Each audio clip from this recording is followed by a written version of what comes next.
Mito ou verdade? O método Montessori é um método permissivo?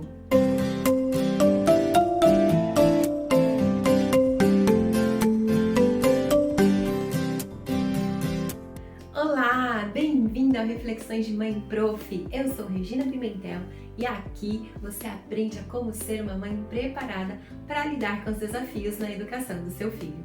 Método Montessori e permissividade, eles são sinônimos? O método Montessori é um método permissivo? Às vezes as pessoas que não entendem ou não conhecem muito sobre o método e a gente pergunta, você conhece o método Montessori? E a pessoa responde, não é aquele método que as crianças podem fazer o que quiser? Não é o método que as crianças podem fazer o que quiser. Elas têm sim liberdade, mas as pessoas confundem liberdade e permissividade. A permissividade é aquela liberdade sem limites, não tem ordem. É a criança fazer o que ela quiser, na hora que ela quiser, do jeito que ela quiser. Vou te contar uma história. Eu recebi uma mãe uma vez na escola, ela tinha uma criança de 1 ano e 2 meses. E essa criança, ela tinha uma seletividade alimentar, ela recusava alguns alimentos e não era questão de textura, era uma questão de não querer se alimentar. E ela estava muito preocupada porque ele ia entrar na escola e ela não ia conseguir fazer as comidas que ele comia em casa. E aí eu perguntei então, mas como é essa questão em casa, O que acontece? Por que ele é seletivo assim?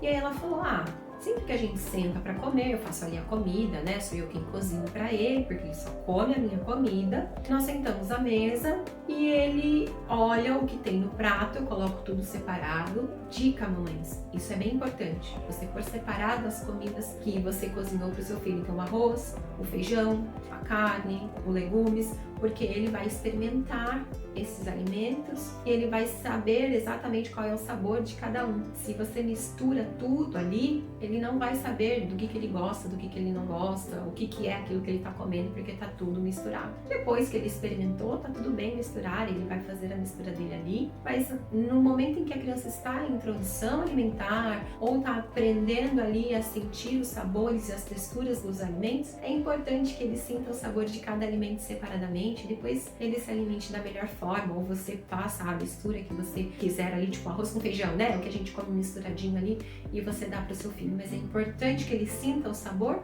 e a textura de cada um. Bom, fechando parênteses, então essa criança se sentava para alimentar junto com a família à mesa e ela olhava o feijão, por exemplo, e apontava e fazia com a mãozinha que não quero feijão hoje, não quero. E a mãe então, ele apontava para a cozinha, a mãe então pegava ele da mesa, levava ele até o armário e ali ia apontando, feijão preto, grão de bico, ervilha, lentilha, até a criança dizer que sim. Digamos que ele tenha escolhido a lentilha. E ela pegava a lentilha, então tá bom, filho. Pegava a lentilha, cozinhava a lentilha para a criança, se não tinha cozida, e voltavam e se sentavam à mesa.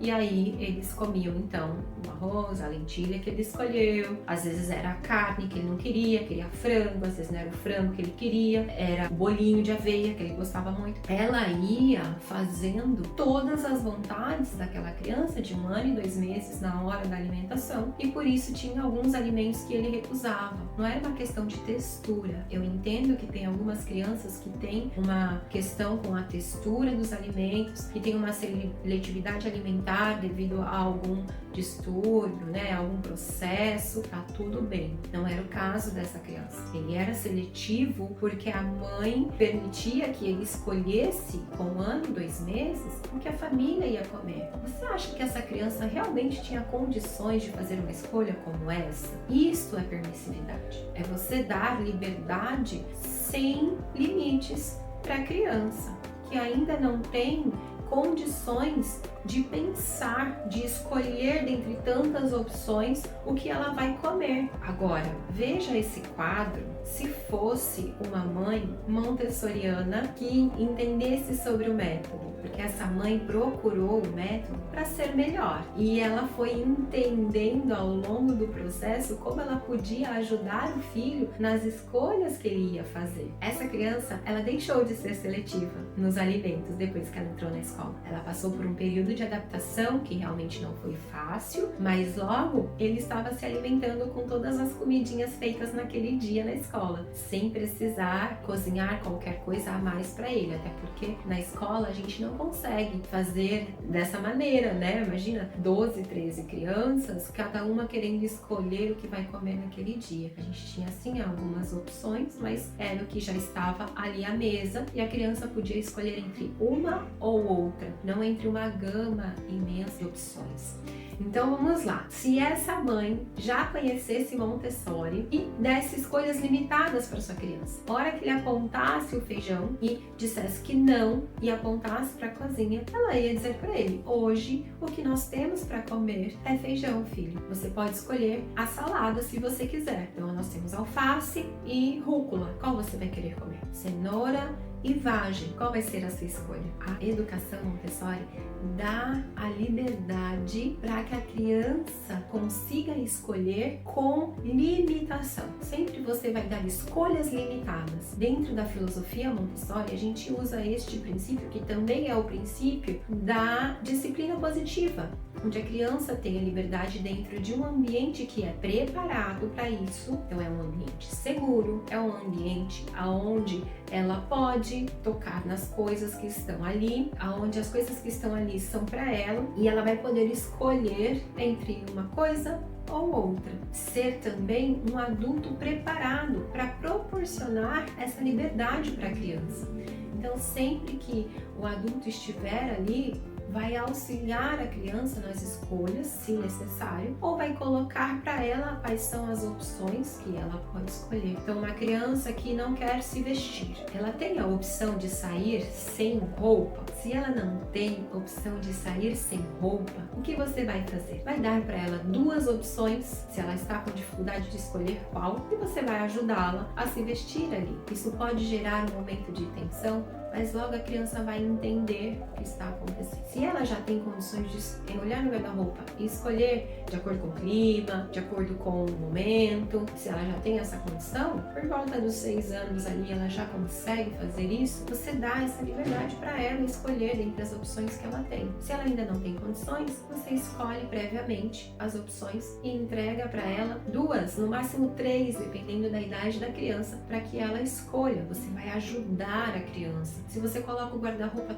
todo para ela, realmente ela pode ficar confusa, ela pode se sentir cansada e ela não consegue escolher e ela vai sendo tomada por um desespero tão grande que ela chora. Então, a liberdade, ela vem acompanhada dos limites. Colocar limites para as crianças é extremamente importante, principalmente na primeira infância, que são as crianças de 0 a 6 anos. Elas estão em formação de caráter, e quando a gente fala em formação de caráter, quer dizer que tudo que ela ouvir, ou ver, ou então sentir, por tudo que ela passar, ela vai carregar para o resto da vida dela. A formação do caráter acontece até os 6 anos e a criança vai levar isso para o resto da vida dela. Tudo que ela aprender na primeira infância vai acompanhá-la pela vida toda. Então, se a gente quer que os nossos filhos sejam lá na frente pessoas que sejam íntegras, leais, amigáveis, pessoas que não têm medo de dizer a verdade, pessoas que sabem se colocar, a gente precisa ensinar para eles hoje. E regras e limites ajudam as crianças a conviverem em sociedade, porque na sociedade eu preciso respeitar os outros. Na escola, a minha professora sempre dizia que a minha liberdade termina quando começa do outro. Eu preciso respeitar o meu companheiro, preciso respeitar o trabalho dele, preciso respeitar a minha professora. E como as crianças aprendem isso? Tendo liberdade de se movimentar, de saber que aquilo não é correto, de saber até onde ela pode ir. Nós temos 3 regras importantíssimas no Montessori.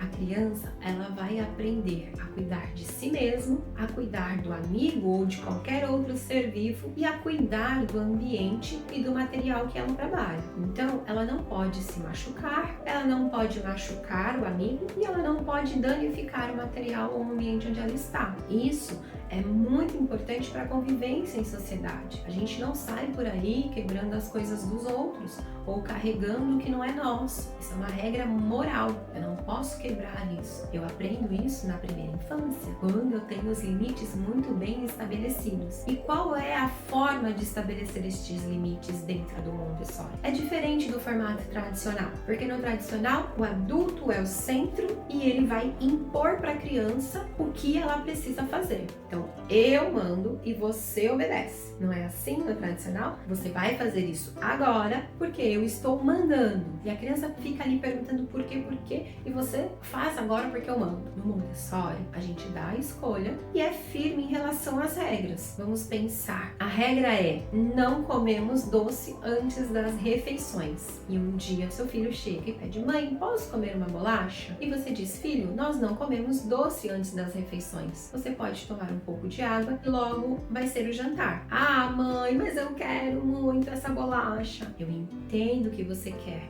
Então, no Montessori, a gente valida o sentimento da criança. Eu entendo que você queira comer essa bolacha, mas a nossa regra é que a gente não come doce antes das refeições. Você pode tomar uma água ou você pode fazer alguma outra atividade. A criança talvez fique muito frustrada, talvez ela chore, talvez ela se jogue no chão. E ela pode fazer isso por 5 ou 10 minutos ou por 40 minutos. Já passou por isso aí? Eu já vivi uma situação como essa. Mas essa é a regra. E você não precisa ficar dando sermão para a criança de que essa é a regra e por isso que você não vai comer doce, quantas vezes eu vou ter que dizer. Não, essa é a regra. Você pode perguntar para a criança se ela quer se acalmar com um abraço, se ela quer respirar fundo. Você pode dar algumas opções, ou se ela quer ficar sozinha. E aí você deixa a criança sozinha. Respeite este momento. Ela não tem condições ou maturidade cerebral para lidar com essa frustração ainda. Aos poucos ela vai adquirindo isso e ela vai compreendendo melhor as regras e os limites. Mas não é porque ela não compreende bem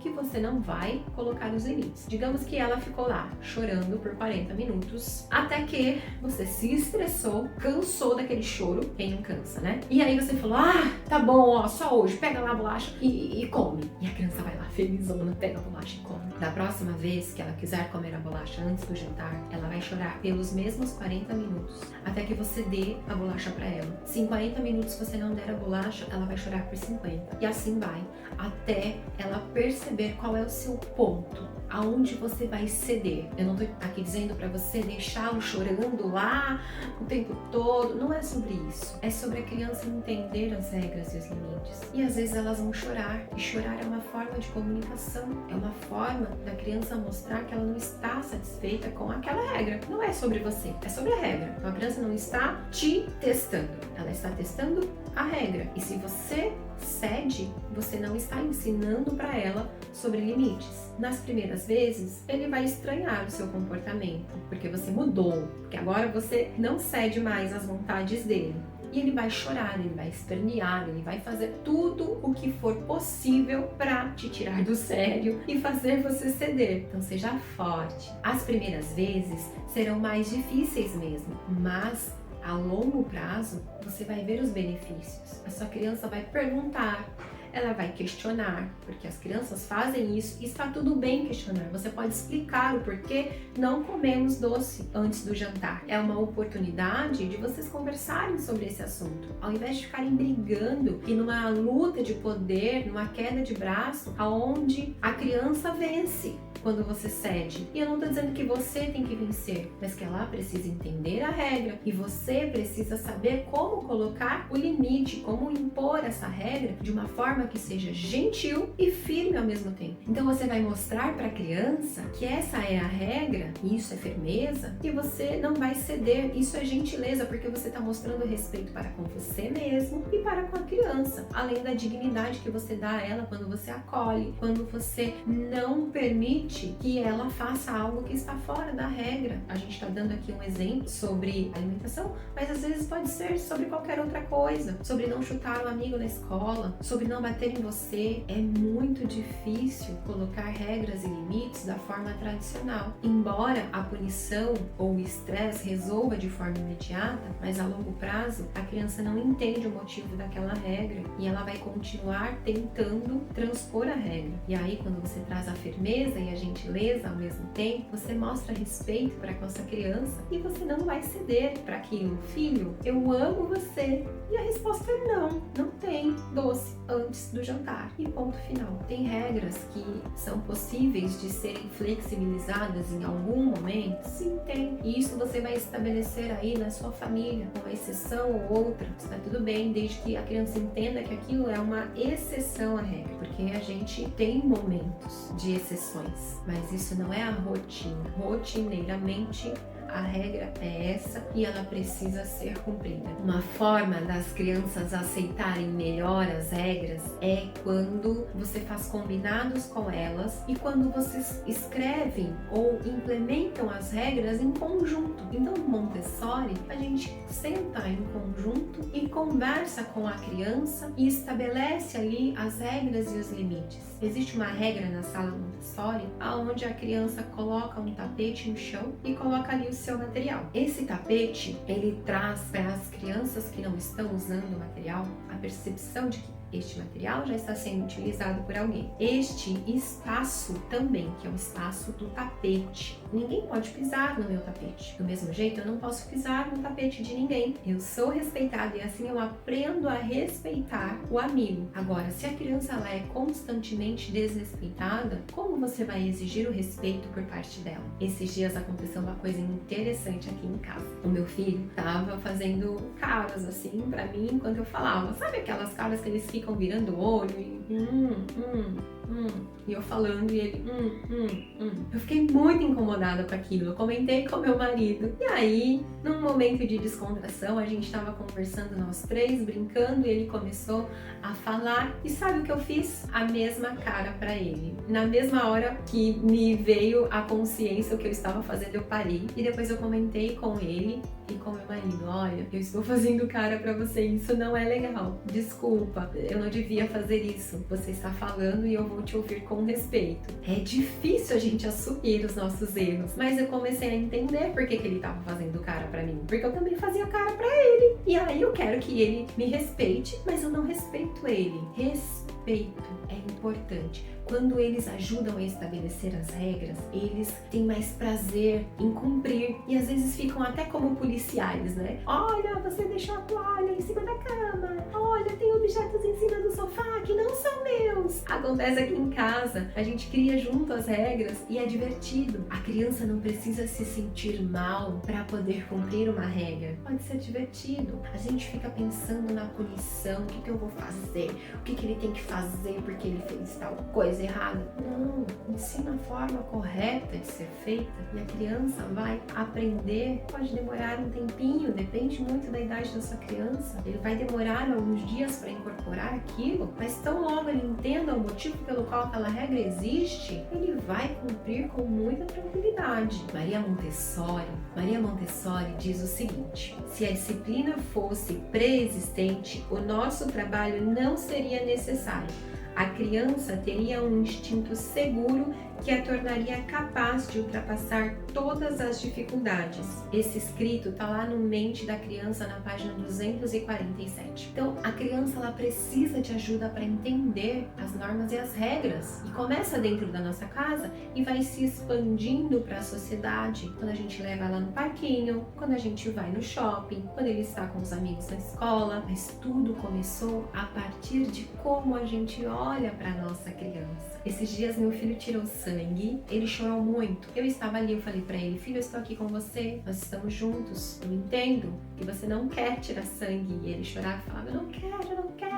Eu entendo que você não queira tirar sangue, mas é necessário, a gente precisa saber como está a sua saúde. Ele chorou muito, tirou sangue e depois, conforme a gente foi conversando ao longo daquele dia, ele disse assim para mim: mãe, por que as pessoas fazem as crianças passarem por uma humilhação como essa? Olha o sentimento que ele teve de humilhação. Embora a enfermeira tenha sido muito respeitosa com ele, mas mesmo assim ele se sentiu humilhado porque ele chorou na frente de outras pessoas, ele ficou descontrolado emocionalmente na frente de pessoas que ele não conhecia. E aí eu conversei com ele, né, sobre esse sentimento de humilhação. Ele é uma criança um pouco mais velha, já tem 7 anos, e eles têm essas sensações de sentimentos mais abstratos. Mas ele aprendeu na primeira infância a identificar o sentimento e as emoções e a colocar isso para fora de forma verbal. Foi fácil? Não foi. A gente teve muitos ataques de birra? Tivemos. A gente teve muitos momentos de frustração? Com certeza. E eu acredito que você também já passou por isso. Se não passou, você ainda vai passar, porque as crianças estão aprendendo a se regular. Mas se eu também perco a minha paciência, se eu também extrapolo, se eu passo dos limites, eu não estou ensinando para minha criança sobre combinados, sobre respeito e nem sobre dignidade. Ser gentil e firme não quer dizer que você vai ser autoritária, você vai impor a sua vontade sobre a criança. Quer dizer que vocês vão conversar, fazer combinados e cada um vai cumprir com a sua parte no combinado. Entenda que a gentileza e a firmeza ao mesmo tempo não vão fazer com que o seu filho não se comporte mal. Não vão erradicar o mau comportamento, mas vão, a longo prazo, ensinar a criança sobre respeito. Vão ensinar para a criança que em todos os lugares a gente tem regras. Vão ensinar para a criança como verbalizar os seus sentimentos e as suas emoções. Ao invés da gente achar que é só criança mesmo, deixa ele, não tem problema nenhum. Mais tarde ele vai aprender sobre essa questão de regras e limites. A gente pode ter problemas e com certeza não é o que você quer. Você quer que o seu filho seja uma pessoa respeitosa e para ela ser respeitosa, ela vai precisar ser respeitada também. Eu te convido a investir a longo prazo uma educação respeitosa para o seu filho. Ai, Regina, mas Montessori é só para quem tem muito dinheiro. Será? Eu não concordo. Porque você pode começar a implantar a filosofia Montessori na sua casa gastando muito pouco ou quase nada. Começa pela transformação dos adultos que estão na sua casa. Começa por você a pensar diferente, a agir diferente, porque o adulto preparado é um dos pilares importantes dentro do método. É o adulto que vai olhar e vai entender a necessidade da criança. É o adulto que vai estar ali atento aos movimentos e ao desenvolvimento da criança para ajudá-lo se necessário, trazendo ali um ambiente preparado, que é um ponto, um pilar muito importante dentro do método, e seguro, um ambiente preparado e seguro para a criança se desenvolver. Em casa, tem muitas coisas que a gente pode fazer sem gastar dinheiro. Então, quando eu dou acesso para minha criança na pia do banheiro para ela lavar a mão, isso é um ambiente preparado. Ainda que seja com um banquinho ali. Se eu permito que a minha criança tome banho sozinha, depois eu vou ali checar se está tudo bem, é um momento de ambiente preparado para essa criança. Eu posso deixar ali os potinhos de shampoo e condicionador um pouquinho menores para não ter muito desperdício e eu vou dar para ela a liberdade de se lavar sozinha. Limites, amor e respeito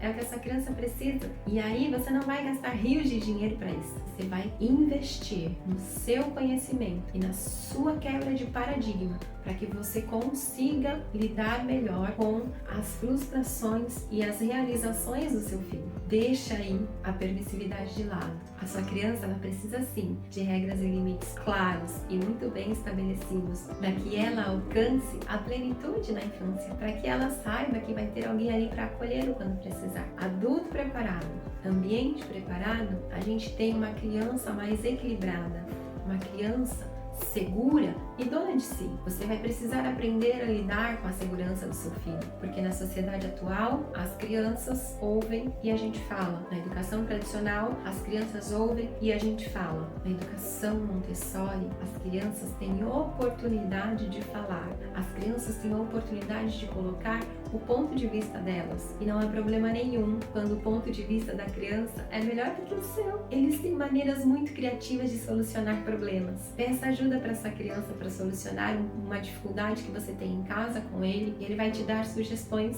incríveis. Você vai ter aí a oportunidade de ver a criatividade dessa criança funcionando. Não importa a idade que o seu filho tenha, você pode começar a implementar o método Montessori hoje na sua casa. Seja a sua criança um bebê recém-nascido ou seja a sua criança mais velha. A autonomia é a oportunidade de você colocar o método Montessori em prática, trazer atividades sensoriais e do dia a dia. Também atividades de artes trazem para a criança um momento de criatividade, de conexão, de concentração, de ordem, de trabalhar os movimentos da coordenação motora fina, de trabalhar a conscientização do que ela está fazendo naquele momento. Então, não importa a idade, é possível colocar o método Montessori na prática a partir de nascimento. E como você vai fazer isso? Acompanhando os nossos vídeos aqui no canal, porque nós vamos falar muito sobre isso. Mas o principal ponto é você decidir fazer diferença na vida do seu filho. Se esse vídeo te ajudou, clica no like, manda para alguém que precisa conhecer sobre o método Montessori e ativa os sininhos da notificação, porque toda semana nós temos vídeos novos aqui no canal que vão te ajudar a colocar o método Montessori em prática aí na sua casa. Um grande abraço de mãe para mãe. Tchau!